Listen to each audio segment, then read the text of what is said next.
Hi, welcome to SBR Sports Picks. My name is Peter Loshak. Today is Thursday, May 31st, and coming up this weekend, we have UFC 131 from Utica, New York, and we're going to be breaking down the main card, as we always do from a betting and odds perspective, with our regular guest, Andreas Hale. Andreas Hale, thanks for joining us once again.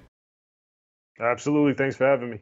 All right, so this main card, not too exciting, except for the main event, of course, which is Marlon Moraes against Jimmie Rivera. This, of course, is probably a title elimination fight for the next challenger to TJ Dillashaw in the bantamweight division, and these two fighters, of course, are in the bantamweight weight class, and these two fighters, of course, are very evenly matched. They both have high ceilings and not a whole lot of holes that you can poke in them, and as you would expect, the market is pricing them as almost dead even. Right now, slight edge being given to Rivera at minus 115. Moraes on the other side at minus 105. I don't know. Before I hear what you have to say about it, if I were given a free bet right now, I think I would go with Moraes, but I'm definitely not going to bet that as of yet. Andreas Hale, do you think these guys should be evenly matched, or is there one guy here who deserves to be at least a little bit of a favorite?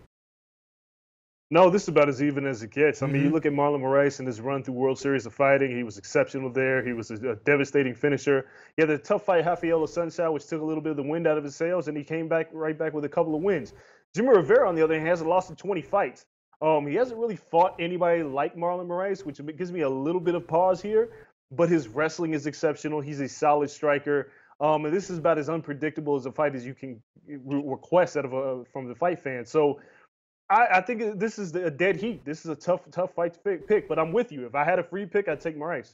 Yeah, the market is definitely expecting this fight to go the distance. It is scheduled for 5 rounds, and right now the market has the over 4.5 rounds at minus 220. So the market strongly expecting this fight to go to the cards. If this fight does go the distance, who do you think that favors? Of course, Moraes is a bit of a smaller fighter than less stocky, a little bit more slight than Rivera. If this fight does go the distance, who do you think? Which fighter do you think that benefits? It somewhat benefits Rivera because it probably means he controlled the fight on the ground with his great wrestling. And so I kind of see it going that way, if that's the way you had it to go. There might be something here with Moraes by early finish as well. Moraes he's a hard hitter. You saw what he did to Aljamain Sterling, made a face plant with a knee to the face.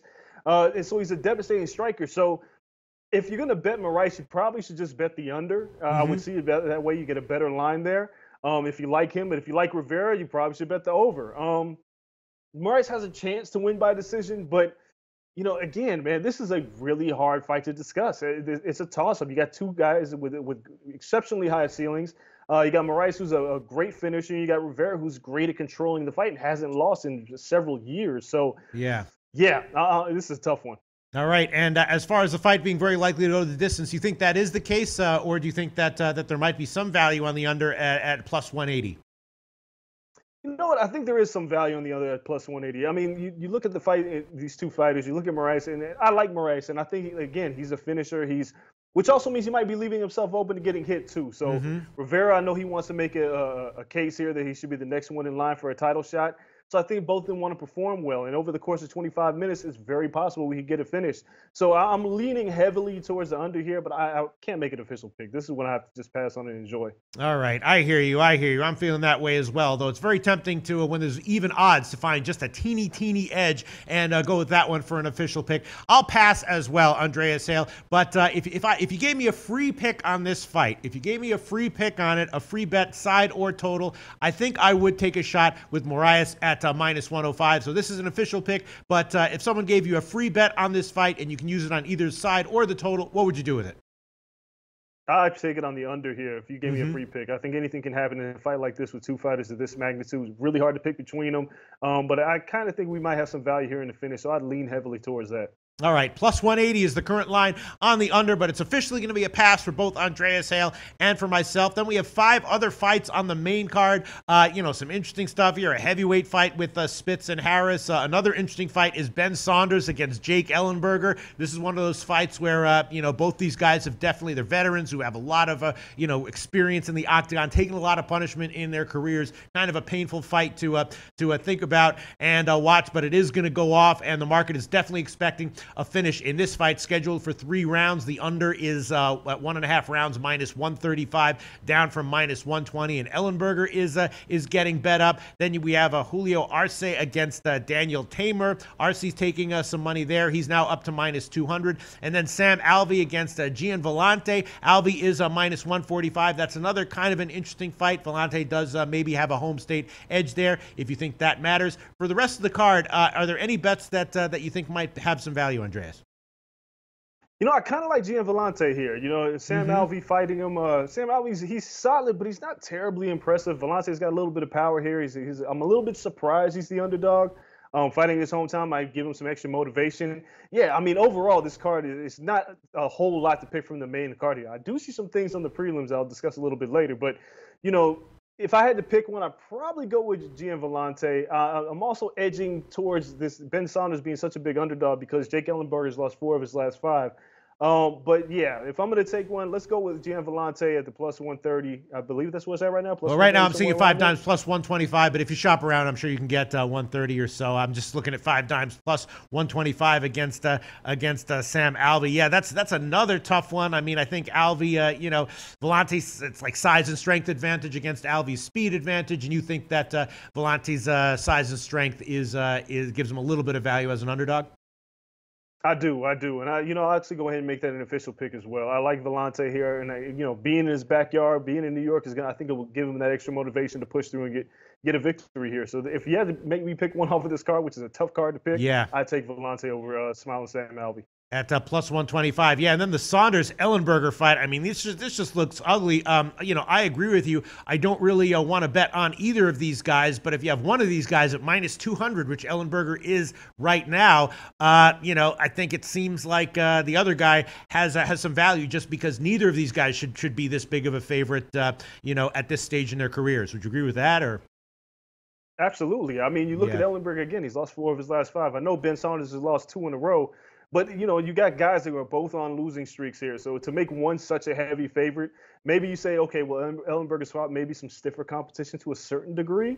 But then again, you know, when you start losing, when the snowball starts rolling, it just keeps getting bigger and bigger. So to make him such a big favorite, I would actually have to lean towards Ben Saunders in this fight. Yeah, at plus 170 right now at 5 dimes. And then, of course, you know, both these guys, Ellenberger's chin's going to be tested, so it's no surprise that the market expects a finish here. Or do you think it's possible that both of these guys are so shot that they're just going to be cautious and it'll be a little bit sluggish and lethargic? Maybe the over 1.5 rounds has at plus 115 has some value. Or you think there is very likely to be a finish here?